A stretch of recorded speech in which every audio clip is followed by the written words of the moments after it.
کچھ ہی دیر گزری کہ اچانک سرسراہٹ جیسی آوازیں سنائی دی تو اس نے آنکھیں کھول دی اور اٹھ کر بیٹھ گیا۔ وہ ادھر ادھر دیکھتا ہوا اٹھ کر کھڑا ہو گیا۔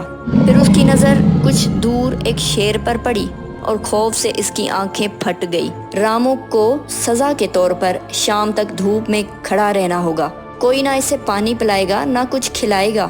رامو کی بیوی اور بچے بھی دکھی ہو چکے تھے۔ رامو ایک مزدور تھا۔ وہ گاؤں میں اپنے چھوٹے سے گھر میں اپنی بیوی اور بچوں کے ساتھ رہتا تھا۔ اس کے 2 بچے تھے جو گاؤں کے اسکول میں پڑھتے تھے۔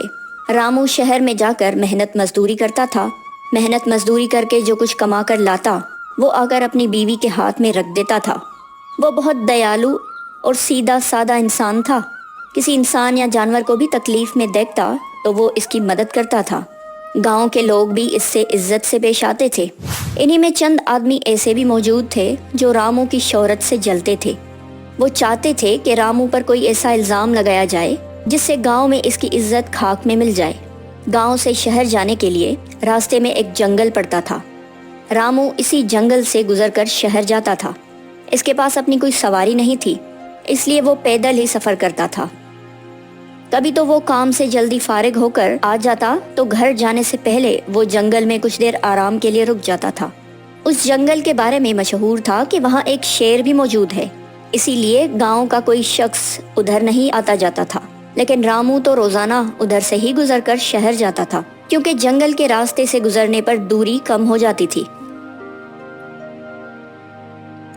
گاؤں کے لوگوں نے کئی بار رامو کو منع بھی کیا تھا کہ وہ جنگل سے گزر کر نہ جایا کرے، لیکن رامو ہنس کر ٹال دیتا تھا اور یہی کہتا تھا کہ اس نے آج تک جنگل میں کوئی درندہ نہیں دیکھا۔ ایک دن رامو کام سے جلدی فارغ ہو گیا۔ وہ کیونکہ تھکا ہوا تھا، اس لیے جب جنگل میں پہنچا تو تھوڑی دیر آرام کے لیے ایک درخت کے نیچے لیٹ گیا۔ ٹھنڈی ٹھنڈی ہوا چل رہی تھی، اس لیے اس نے آنکھیں بند کر لی۔ کچھ ہی دیر گزری کہ اچانک سرسراہٹ جیسی آوازیں سنائی دی تو اس نے آنکھیں کھول دی اور اٹھ کر بیٹھ گیا۔ وہ ادھر ادھر دیکھتا ہوا اٹھ کر کھڑا ہو گیا۔ پھر اس کی نظر کچھ دور ایک شیر پر پڑی اور خوف سے اس کی آنکھیں پھٹ گئی۔ شیر بہت طاقتور تھا، لیکن وہ آہستہ آہستہ چل رہا تھا اور اس کے گلے سے درد بھری آواز نکل رہی تھی۔ شیر نے بھی اسے دیکھ لیا تھا۔ رامو اپنی جان بچانے کے لیے جلدی سے درخت پر چڑھ گیا۔